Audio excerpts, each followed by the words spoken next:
bien, estamos ahora con Carlos Meléndez, que está presentando un libro que se llama La soledad de la política, sobre tratando de interpretar, explicar los conflictos sociales de la última década en el Perú. Carlos, buenas noches, ¿qué tal? Buenas noches, Jaime. Bueno, La soledad de la política, ¿por qué se llama así el libro? ¿Cuál es la explicación en general? A ver si podemos simplificar el tema. Sí, bueno, para empezar es hora de darle una mirada interpretativa, una narrativa a lo que está pasando en el país en los últimos 20 años. Hay que, creo yo, dejar de ver los conflictos aisladamente y ver el horizonte completo. Yo lo que he tratado de hacer en este ensayo, que es un ensayo, valga la redundancia, es tratar de interpretar los últimos 20 años tomando en cuenta factores tanto estructurales, institucionales, como políticos. Hemos visto los conflictos sociales de manera aislada, es hora de verlos de manera integrada. Sabemos que el crecimiento económico, el tipo de crecimiento económico que se da después de las reformas de ajuste, tiene una gran inversión intensiva y extensiva de capitales en las zonas rurales del país.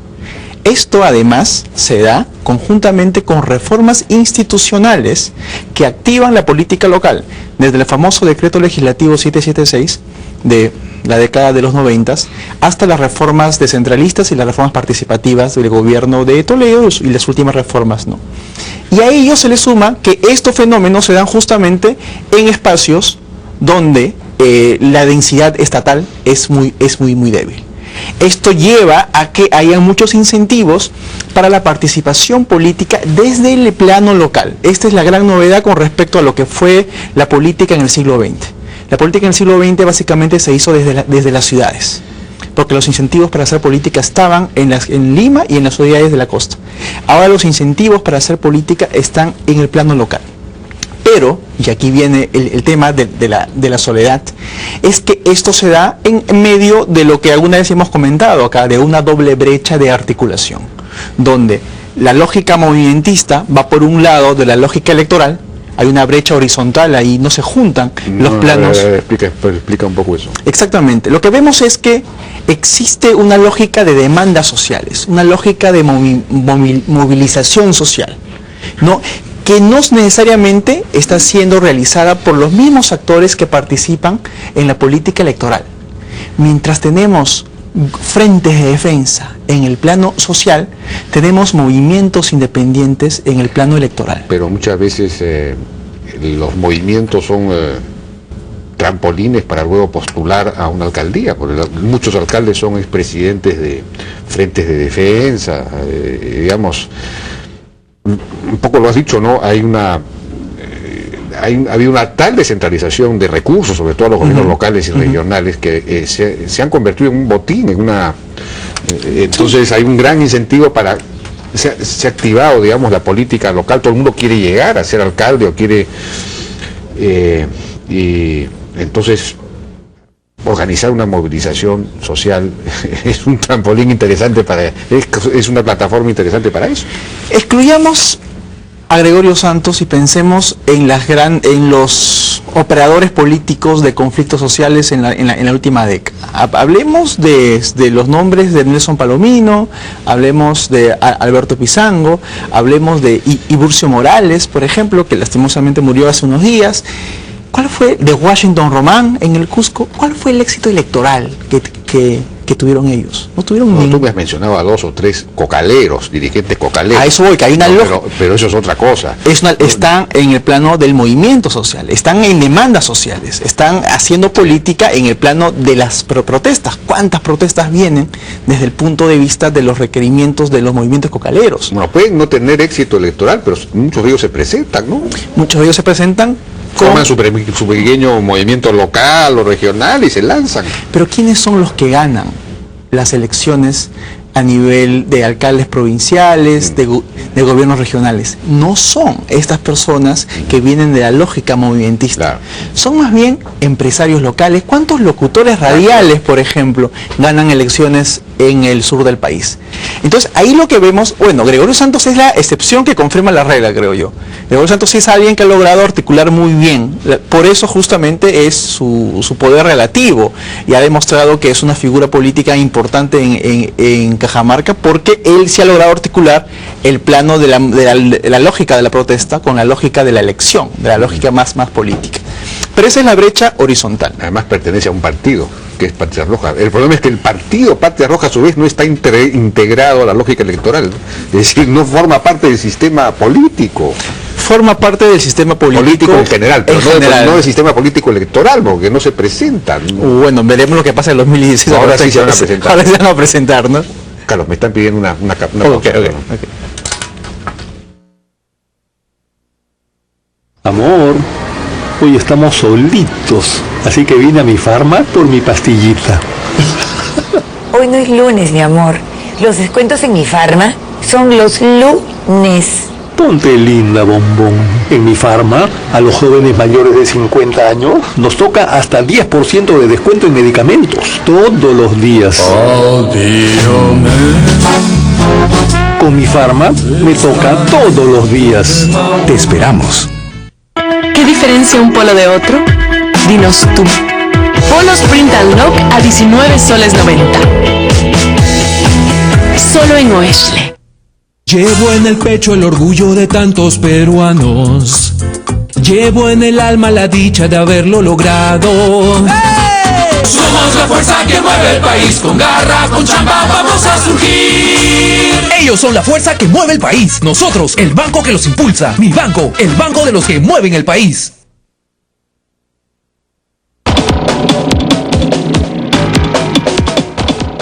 Seguimos conversando con Carlos Meléndez.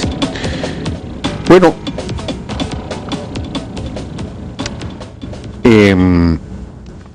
tú tocas varios casos, ¿no?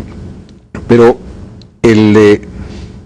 hay algunos en los que hay una influencia externa muy grande, ¿no? Por ejemplo, Pizango de AEDESEP dependen del financiamiento y de la influencia externas de ONGs, de fundaciones del exterior. Eventualmente incluso hay proyectos regionales políticos como el de Hugo Chávez o el de Evo Morales que de alguna manera han tenido una influencia, ¿no?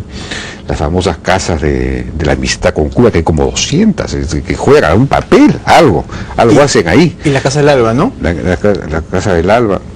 Entonces, por ejemplo, Marco Arana es un hombre que está muy vinculado a movimientos internacionales ambientalistas, digamos, recibe plata de afuera. Entonces, los movimientos que han tenido más fuerza, que son Bagua y que son el de Cajamarca, están vinculados tienen vinculaciones externas. Sí, a ver, yo lo que he tratado de ver es diferentes tipos de conflictos, no solamente los conflictos antimineros. Y lo que he hecho yo es básicamente una sistematización de casos que yo conozco directamente. Ilave, del año 2004, el Quilish, el Moquegüazo, el Baguazo y más recientemente Conga, ¿no? Efectivamente, cuando no hay partidos políticos existen otros actores externos, como dirías tú, aunque a veces uno se pone a pensar que ONGs que tienen presencia histórica en esas zonas, cuán externos son, ¿no?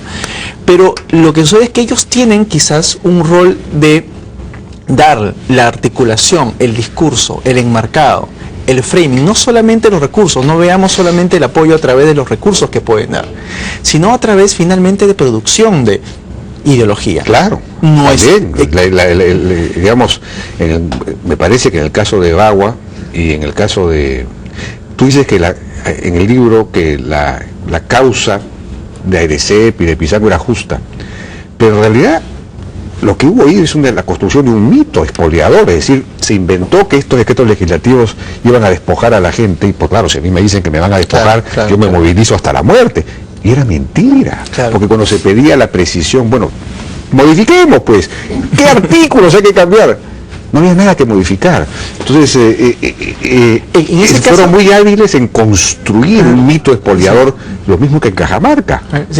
Arana hace lo mismo. Pero en ese caso yo me estoy refiriendo básicamente al rol que jugó Santiago Manuín en el caso de Bagua. Él estaba en contra de las movilizaciones. Él estaba en contra de las protestas, es un líder con ascendencia social dentro de las comunidades. Es más, los líderes nacionales y regionales de AEDESEP terminan yéndose a Lima, viniendo a la capital para pelear con el gobierno y dejan a la población movilizada en la Curva del Diablo. En ese caso digo injusto porque finalmente alguien que no tiene nada que ver con la demanda, alguien que no está de acuerdo con la demanda que ha movilizado, termina siendo el operador político para poner orden en medio de ese caos. Y como sabemos, termina con un balazo que le hace 8 Manuel, claro, Manuel. pero Manuel, pues él sí se daba cuenta de que esto es una exageración, esta movilización, que era una locura. A eso voy, es que en medio Una de locura esos, ideológica. en medio de esos operadores políticos, no todos son asusadores. Justamente esa es la idea, que hay personas que cumplen ese rol, que circunstancialmente se encuentran en medio de... Por eso es que es la soledad de la política, porque terminan estando en medio de esta doble brecha, tanto vertical y horizontal, y terminan cumpliendo roles de intermediación que ni les corresponde. Este libro lo que quiere discutir es, finalmente, cuál es el tipo de relaciones entre sociedad y política que se está construyendo en el Perú actual. Yo lo que he querido hacer es, a través de contar los momentos en que la historia oficial coincide con la historia de estos operadores políticos. Es básicamente no solamente la historia de 5 conflictos, es la historia de los roles que juegan dirigentes sociales que en ese momento llegan a las planas de los diarios y ahora nadie se acuerda de ellos, ¿no? Sí, pues dirigentes que no están conectados a estructuras políticas partidarias, etcétera, ¿no? Salvo el caso de Santos, como hemos dicho. Salvo ¿no? el caso de Santos. Ahora, se menciona en el libro también, me parece,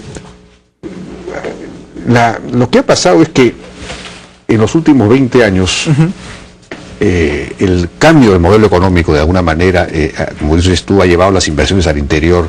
El interior tiene ahora mucho más peso que el que tenía antes, en general mucho más peso económico. Y estas poblaciones campesinas, rurales, digamos, desconectadas relativamente del mercado, se han incorporado, se están incorporando. Y entonces obviamente son conflictos vinculados a eso también, ¿no es cierto? Es decir, que quieren, es una disputa por la renta minera o temor a perder sus recursos frente a otras inversiones, o por la renta fiscal. En el caso de Moquegua es una disputa por la renta fiscal, es decir, ¿no? El canon que me lo quieren quitar, son los campesinos indígenas los que se movilizan, ¿no? Los de la sierra, los que bajan y toman el puente. Los que bajan de Moquegua, no somos de la costa. No somos de la costa, exactamente. porque le están quitando la plata que ellos necesitan para construir sus caminos, es decir, son gente que se quiere integrar más. Entonces ese es el lado interesante de este asunto, pero claro, no hay una estructura política que canalice, eso es un poco No solamente que canalice, sino que traduzca. Es decir, necesitamos política acá. Por eso es que finalmente el libro es acerca del aislamiento de la política. La política se ha abandonado. Y quizás esto puede sonar mal, pero mucha tecnocracia sin política lleva a pensar que todo es el piloto automático.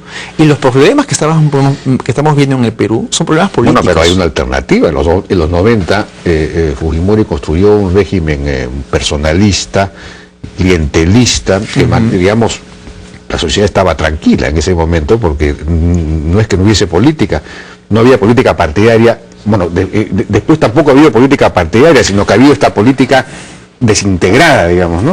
A eso voy, es decir, por ejemplo, ¿a cuántos dirigentes nacionales estamos oyendo ahora decir que sí, que hay que hacer política, hay que hacer... Carlos Tapia, quiero hacer una batalla ideológica contra Momadef, por ejemplo. ¿Con quién? Pregunto yo. Sí, es. ¿Con qué fácil es decir, quiero hacer una batalla ideológica? Ni siquiera pudieron hacer la batalla ideológica con Humala, como sabemos ahora. Menos van a hacer una batalla ideológica. ¿Por qué? Porque precisamente son en estos espacios donde el radicalismo está creciendo, porque los operadores políticos del radicalismo sí están presentes. Y es un radicalismo que es una combinación de herencia de ex Sendero Luminoso, con etnocaceristas, con gente que viene inclusive ex embarretistas. O sea, hay un radicalismo que sí está operando aisladamente detrás de estos conflictos, pero no hay políticos pro-establishment, políticos que sean de izquierda o de derecha, no importa, pero que defiendan el sistema político y las reglas de juego democráticas. Pero eso pues pasa por... Tienes que reconstruir un sistema de partidos. La pregunta es posible reconstruir un sistema de partidos. ¿Y sabes por qué sí es posible, creo yo? Y ahí sí hay que pensar reformas en serio. ¿Por qué? Porque hay dinero y hay recursos. La política ahora es una política donde hay dinero, donde está en juego mucho dinero. El problema es que el dinero no está en la capital, por eso es que no puedes construir partidos políticos desde la capital. ¿Por qué crees por qué se activa tanto la política? Porque hay incentivos. ¿Cuánto es el sueldo de un regidor, por ejemplo, Claro, en una pero, provincia rural? Por supuesto. ¿Cuál es el incentivo para que una persona se lance para ser regidor en un Además, distrito? un regidor o el alcalde se lanza, tiene un montón de plata que ahora viene del centro, no recauda nada en su localidad, o sea que no tiene no hay una base social ciudadana contribuyente que le exija resultados, entonces él se puede convertir en un reyesuelo patrimonialista que haga lo que le dé la gana, y entonces se puede enriquecer, y por eso la percepción de corrupción ha aumentado mucho, ¿no? Y por eso, que me disculpen mis amigos que están hablando de reformas del Estado todos los días, está pensando, sí, ponemos una lista donde primero va la mujer y después va el hombre. No, necesitamos... Sí, pues, eso es una cosa... Pero... No, necesitamos reformas de verdad. Y las reformas políticas en este país tienen que ver con la administración de recursos. Hay que hacer un diseño institucional que permita que la administración de recursos pase por niveles formales de política y que no esté a disposición no solamente de reyesuelos, sino de poderes extralegales, ¿no? Problemas ilegales como el narcotráfico, por ejemplo. Bueno, ya deberíamos seguir conversando, pero el tiempo pues es implacable. Muchísimas gracias, Carlos Meléndez. Mañana la presentación. Mañana es la presentación, ¿no es en cierto? la Feria del Libro. La Feria del Libro. De Miraflores. Muy bien. ¿A qué hora? A las 7 de la noche en la municipalidad. Muy bien. Un libro que se llama La soledad de la política. Muchas gracias. Vamos a una pausa y regresamos.